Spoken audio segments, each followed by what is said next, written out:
À Zinder, de nombreuses écoles et des églises sont toujours en ruine. Notre envoyé spécial Ben Barnier s'est rendu sur place.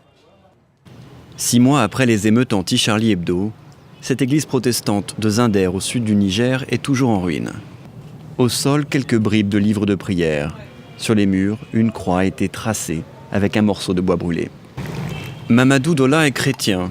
Il est le gardien de l'église. Le 16 janvier 2015, des manifestants opposés aux caricatures de Mahomet lui ont volé tous ses biens, mais il est resté fidèle au poste. Je suis chez moi ici. Je suis nigérien, je n'ai pas d'autre pays où aller. De toute façon, je n'ai pas peur car je crois en Jésus. Il va me protéger.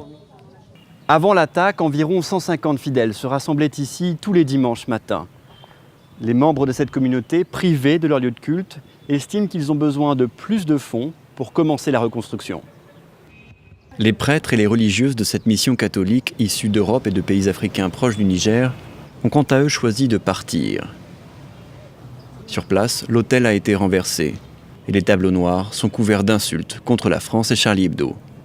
Fortune, directrice d'une autre école catholique à Zinder, protège son établissement tant bien que mal. On a été traumatisé par ces événements et on est inquiet. On est inquiet, on ne sait pas ce qui va se passer. Est-ce que quand il y aura encore des caricatures, la même chose va se répéter? Ce sont ces questions-là que nous sommes en train de nous poser. Les chrétiens représentent à peine 1% de la population de la ville. Ceux qui vivent encore ici estiment qu'il faudra au moins plusieurs mois avant de rouvrir les églises et les écoles chrétiennes. Est-ce que vous êtes surpris ? Non, je pense que les Ukrainiens sur place ne sont pas forcément surpris. Il faut savoir que pour beaucoup, ils sont scotchés à l'actualité. Dans ces situations, on regarde son téléphone, on suit la radio, la télé pour savoir ce qui se passe. Et ils nous ont confié, quand nous étions là-bas, qu'ils passent d'une émotion à une autre très rapidement. C'est-à-dire qu'ils vont lire, bien comme vous, comme nous, que les troupes sont en train de partir. Donc ils se réjouissent, c'est peut-être une bonne nouvelle, ils se sentent plus optimistes. Et puis, inévitablement, tout à coup, cette information peut être démentie. Et dans ce cas-là, ils retombent dans cette espèce de pessimisme, cette crainte. Il faut savoir qu'ils se préparent au pire. Ils ont inspecté tous les abris anti-bombes. Il y en a plus de 500 à Kiev pour certains. Des citoyens ordinaires, ils se préparent à utiliser les armes. Pourquoi ? Parce qu'ils ont l'impression d'avoir été abandonnés par Kiev, par l'Occident. Cette annexion de la Crimée qui les a traumatisés. Donc nous avons suivi.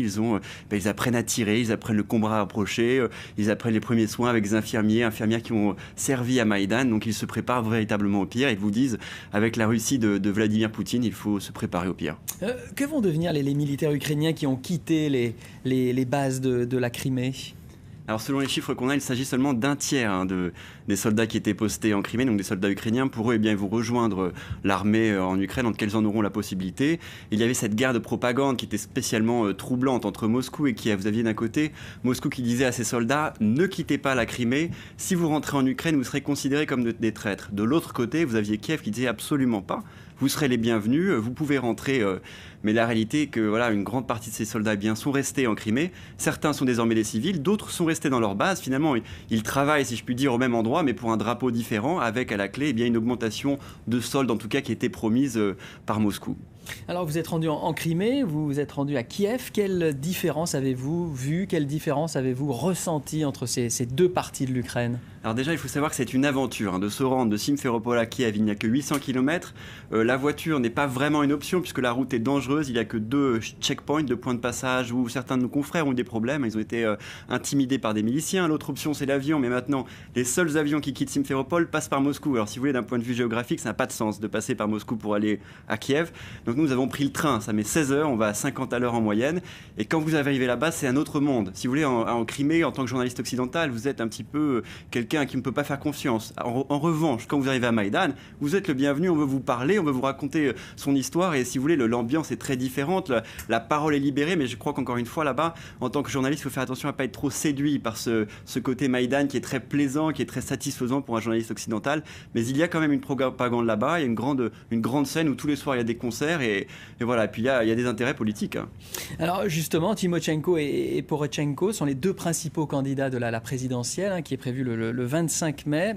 Sont-ils capables de redonner confiance aux Ukrainiens? Bon, il faut savoir que Petro Poroshenko a promis, en cas de victoire à l'élection présidentielle, de renforcer l'armée, de défendre le territoire. Donc forcément, c'est une annonce qui fait écho à ce traumatisme de la perte de la Crimée, puisque si une majorité, en tout cas selon les résultats du vote des habitants de la Crimée, a voté en faveur du rattachement à la Russie, pour les autres, ceux qui sont en Ukraine, notamment à Kiev, c'est un traumatisme. Ils se sentent complètement amputés d'une partie de leur territoire. Donc Petro Poroshenko a promis de faire un effort dans ce sens-là, mais ce sera très difficile. Et puis il faut savoir que ces militants de Maïdan se sont battus contre la corruption, mais ces deux candidats leaders sont pas forcément complètement blancs. Il faut savoir que pour beaucoup de militants de Maïdan, Yulia Tymoshenko fait partie de la vieille garde qui a profité de cette connivence entre le monde des affaires et de la politique, et que Petro Poroshenko est un milliardaire qui possède un empire du chocolat. On l'appelle d'ailleurs trivialement le roi du chocolat.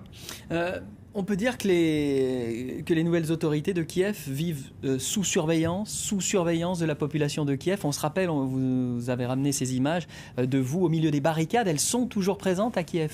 Elles sont toujours là. Et si vous voulez, les militants vous disent on ne quitte pas Kiev tant qu'on ne quitte pas Maïdan, donc cette place centrale de la capitale, tant qu'on n'est pas rassuré, comme vous le disiez. Le problème, c'est que ces deux candidats ne seront pas forcément à même de les rassurer. Et puis l'autre question qui se pose, c'est qu'est-ce qu'on va faire de ces barricades, puisqu'il y a une vie qui s'est installée à Maïdan. Vous avez des dizaines de personnes qui font la queue tous les jours pour recevoir un petit peu de soupe, un petit peu de pain. Vous avez des militants qui dorment là-bas. Donc il va falloir, si demain les autorités décidaient de les chasser, ça ferait quand même du bruit. Et puis je ne pense pas qu'ils se laisseraient faire forcément facilement.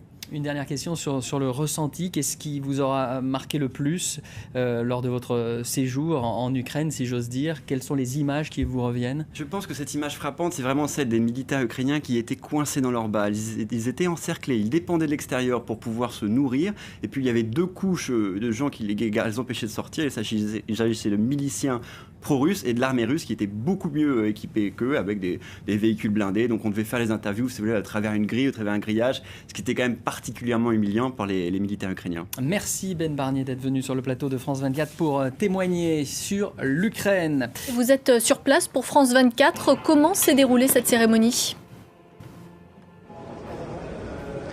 Eh bien écoutez, cette cérémonie qui était effectivement un moment très important pour la communauté juive de Paris et de France, eh bien a commencé par des chants, puis une prière, notamment par le grand rabbin de France, une prière pour la République, une prière pour la nation.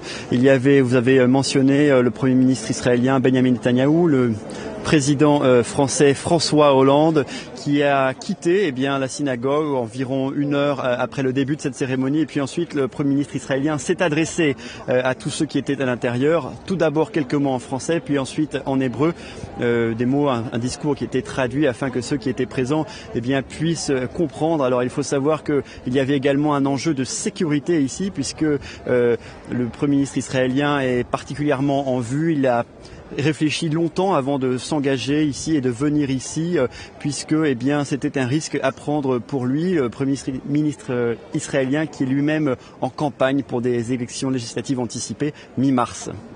L'un des enjeux de cette cérémonie, Benjamin, c'était aussi de rassurer la communauté juive. Les actes antisémites s'étant multipliés en France ces derniers mois. Alors oui, absolument. Nous avons vu des centaines de membres de cette communauté juive qui étaient juste devant la grande synagogue, qui voulaient assister à cette cérémonie. Nous avons pu parler à certains d'entre eux. Et puis ce qui est ressorti de ces courts moments de conversation, était un sentiment de peur, aussi un sentiment de colère, un sentiment que finalement, tout cela aurait pu être anticipé et que les autorités françaises devraient faire davantage pour les protéger. Selon un membre de cette communauté qui nous a dit simplement, il faut selon lui, plus de prisons, puisque il faut vraiment régler ce problème. Je lui ai également parlé de cette question, du nombre croissant de Juifs de France qui quittent la France pour venir s'installer en Israël. Et il m'a répondu, si nous faisons ça, ce n'est pas par choix, mais par obligation, puisque nous ne nous sentons plus à l'aise, nous ne nous sentons plus en sécurité en France. Alors le président François Hollande s'est engagé à poster davantage d'officiers de police devant les synagogues, devant les écoles juives, mais cela ne suffira peut-être pas, selon certains membres de la communauté juive. Benjamin Barnier en direct de Paris et de la grande synagogue rue de la Victoire. Merci beaucoup.